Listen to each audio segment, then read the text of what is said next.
Hello friends, welcome to Bliss Cinemas. இன்னைக்கு நம்ம தமிழ் டப்பிங்ல ரிலீஸ் ஆயிருக்க House of the rising Sun படம் எப்படி இருக்குன்னு பார்க்க போறோம். வாங்க வீடியோக்குள்ள போகலாம். அதுக்கு முன்னாடி நம்ம சேனலை யாரெல்லாம் சப்ஸ்கிரைப் பண்ணலையோ சப்ஸ்கிரைப் பண்ணிக்கோங்க. உங்களுக்கு இந்த வீடியோ பிடிச்சிருந்தா லைக் பண்ணுங்க, கமெண்ட் பண்ணுங்க, ஷேர் பண்ணுங்க. அப்படியே நம்ம சேனலோட இன்ஸ்டாகிராம் ஐடி டிஸ்கிரிப்ஷன்ல ஃபர்ஸ்ட் கமெண்ட் தர ஃபாலோ பண்ணிக்கோங்க. House of the rising sun இந்த படம் பார்த்தீங்கன்னா ஒரு பக்காவான ஆக்ஷன் த்ரில்லர் படம். இதோட ரன் டைம் பார்த்தீங்கன்னா 1 hour 30 minutes இருக்கு. இந்த படத்தை பிரைன் ஏ மில்லர் டைரக்ஷன் பண்ணியிருக்காங்க. இதுல யாரெல்லாம் நடிச்சிருக்காங்கன்னு பார்த்தீங்கன்னா டேவ் பௌட்டிஸ்டா, டேனி ட்ரிஜோ மற்றும் பலர் நடிச்சிருக்காங்க. இப்ப இந்த படத்தோட கதையை பத்தி பார்க்கலாம். நம்ம ஹீரோ பாத்தீங்கன்னா ஒரு எக்ஸ் கானா இருக்காங்க. அவங்க அந்த வாழ்க்கையை விட்டுட்டு ஒரு நிம்மதியான வாழ்க்கையை வாழ்ந்துட்டு வராங்க. ஒரு நைட் கிளப்ல வேலையும் செஞ்சுக்கிட்டு இருக்காங்க. ஒரு நாள் பாத்தீங்கன்னா இவர் வேலை செய்யற நைட் கிளப்ல ஒரு கும்பல் பூந்து கொள்ளடிக்கிறாங்க.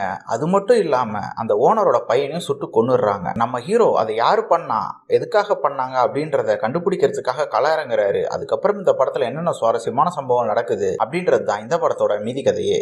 இப்ப இந்த படத்தோட பாசிட்டிவ் நெகட்டிவ் பத்தி பார்க்கலாம். பாசிட்டிவ், தமிழ் டப்பிங் ரொம்ப சூப்பரா லிப்சிங் கூட பண்ணி கொடுத்திருக்காங்க.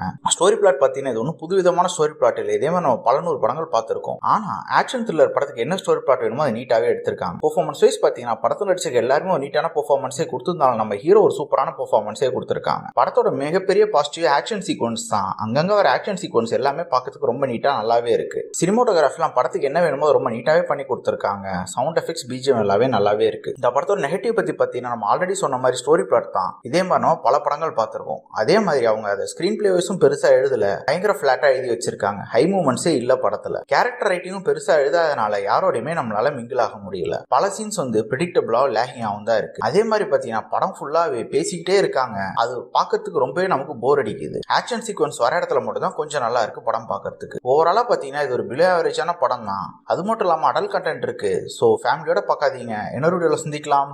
தேங்க்யூ.